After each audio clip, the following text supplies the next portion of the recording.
اعوذ باللہ من الشیطان الرجیم، بسم اللہ الرحمن الرحیم۔ تمام دیکھنے والوں کو، سننے والوں کو السلام علیکم ورحمۃ اللہ وبرکاتہ۔ آپ دیکھ رہے ہیں میرا یوٹیوب چینل دین و دنیا۔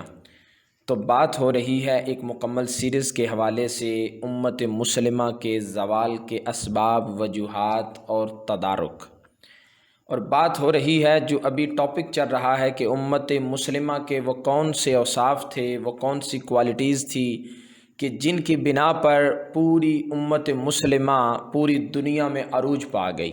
آخر وہ کیا اسباب تھے، وہ کون سے اوصاف تھے کہ جن کی بدولت پوری امت مسلمہ عروج پا گئی۔ کل پہلا وصف بیان ہوا کہ باطل سے سمجھوتا نہ کرنے والے، حق کا ساتھ دینے والے اور باطل کے خلاف اٹھ کھڑے ہونے والے، یہ ان کا وصف تھا۔ آج دوسرے وصف کے بارے میں بات ہوگی کہ آپس میں ٹوٹ کر محبت کرنے والے، کہ آپس میں وہ ٹوٹ کر محبت کرنے والے تھے، ایک دوسرے سے وفا کرنے والے تھے، ایک دوسرے کے کام آنے والے تھے، ایک دوسرے کے دکھ درد کے ساتھی تھے۔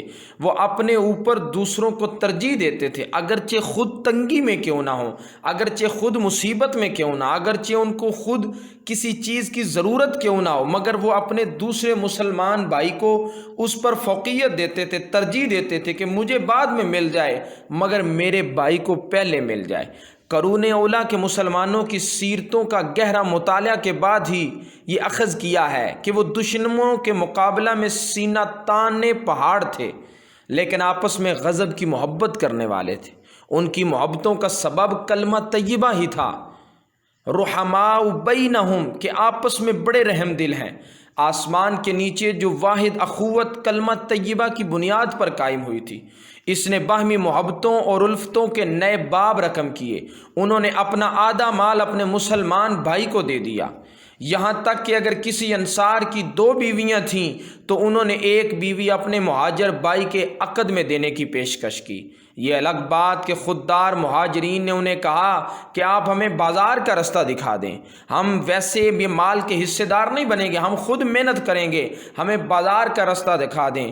تو یہ مواخات مدینہ ایک بڑا درس دیتی ہے کہ یہاں پہ مہاجر اور انصار آپس میں بھائی بھائی بن گئے۔ وہ کون سی مثال تھی کہ وہ سارے مسلمان آپس میں بھائی بھائی بن گئے؟ وہ کیا وجہ تھی؟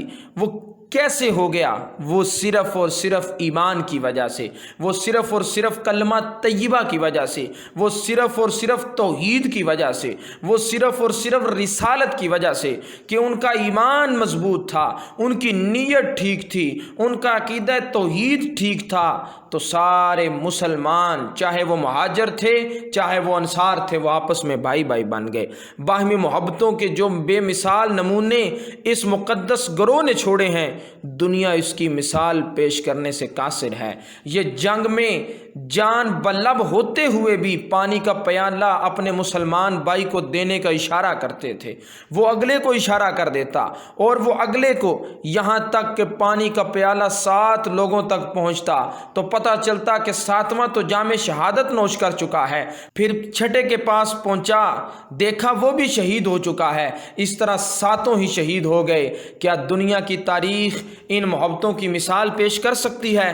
تاریخ نے یہ بھی منظر محفوظ کیا ہے کہ جب کسی نے بکری کی سری کسی مسلمان بھائی کو تحفہ دی، اس نے سوچا میرا دوسرا بھائی اس کا زیادہ محتاج ہوگا، اس نے اگلے کو بیچ دی اور اس نے اگلے کو، یہاں تک کہ وہ سری اسی گھر میں دوبارہ پہنچ گئی جس سے چلی تھی۔ اور باہمی محبتوں کا یہ عالم اپنے مہمان بھائی کو سیر کر کے کھانا کھلانے کے لیے اپنے بچوں کو بھوکا سلا دیتے ہیں، کیونکہ کھانا اتنا ہی ہے کہ ایک آدمی ہی پیٹ بھر کے کھا سکتا ہے، اور خود چراغ گل کر کے خالی منہ ہلاتے رہتے ہیں تاکہ مہمان سمجھے کہ کھانا کھا رہے ہیں، اس طرح وہ بھوکا نہ رہے۔ یہاں انتقام کی آگ بڑھتی رہتی تھی، جنگ و جدل کے شعلے بلند ہوتے رہتے تھے اور تلواریں بے نیام رہتی تھیں۔ ان میں محبتوں کے یہ روپ اور الفتوں کی ہی انتہا اسی کلمہ طیبہ کا فیضان تھا جو اس قوم کی بنیاد بنا، اور آپس کی یہی چاہتیں ان کی عظمتوں کا ذریعہ بنی۔ پورا مسلم معاشرہ عملی طور پر جسد واحد بن گیا تھا، ایک کا دکھ دوسرے کا دکھ اور ایک کا سکھ دوسرے کا سکھ تھا۔ اخوت اس کو کہتے ہیں، چبھے کانٹا جو کابل میں تو ہندوستان کا ہر پیرو جہاں بےتاب ہو جائے کا عملی منظر نظر آتا تھا۔ وہاں خود غرضی نہیں تھی، ان کی سوچ یہ نہیں تھی، ہوا ہی ایسی چلی ہے کہ ہر شخص سوچتا ہے تمام شہر جلے ایک میرا گھر نہ جلے۔ وہ اپنے پاؤ گوشت کے لیے دوسرے کی بھینس ذبح نہیں کرتے تھے، بلکہ دوسرے کو پاؤ گوشت دینے کے لیے اپنی بھینس ذبح کر دیتے تھے۔ دوسرے کے دکھ کو اپنا دکھ سمجھتے تھے۔ جب تقویٰ تدین قرون اولیٰ جیسا نہ رہا، یہ منظر تو وہاں بھی دیکھے جاتے رہے۔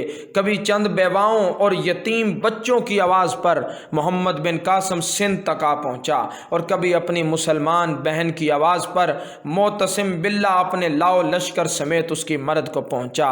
یہ تب کی بات ہے جب مسلمان آپس میں ٹوٹ کر محبت کرتے تھے، جب آپس میں محبت فقط اللہ اور اس کی رضا کے لیے کرتے تھے، جب مسلمان دوسرے مسلمان سے محبت فقط اس لیے محبت کرتا تھا کہ ہمیں اللہ نے اس کا حکم دیا ہے، تب مسلمان دنیا میں عروج پا گئے، دنیا میں ان کو ترقی مل گئی، دنیا میں ان کو کامیابی مل گئی جب انہوں نے مسلمانوں کے دکھ کو اپنا دکھ سمجھا، جب انہوں نے اپنے مسلمان بھائیوں کے سکھ کو اپنا سکھ سمجھا، اور جب مسلمانوں کی مدد کی، چاہے وہ مشکل میں ہوں، خود مشکل میں ہوں، خود گزارا مشکل ہو، مگر پھر بھی اپنے مسلمان بھائی کی مدد کی۔ یہ وہ وصف تھا کہ جس وجہ سے پوری امت مسلمہ عروج پا گئی۔ اپنی اگلی اور نئی آنے والی ویڈیو تک سب بھائیوں سے السلام علیکم ورحمۃ اللہ وبرکاتہ۔ اللہ حافظ۔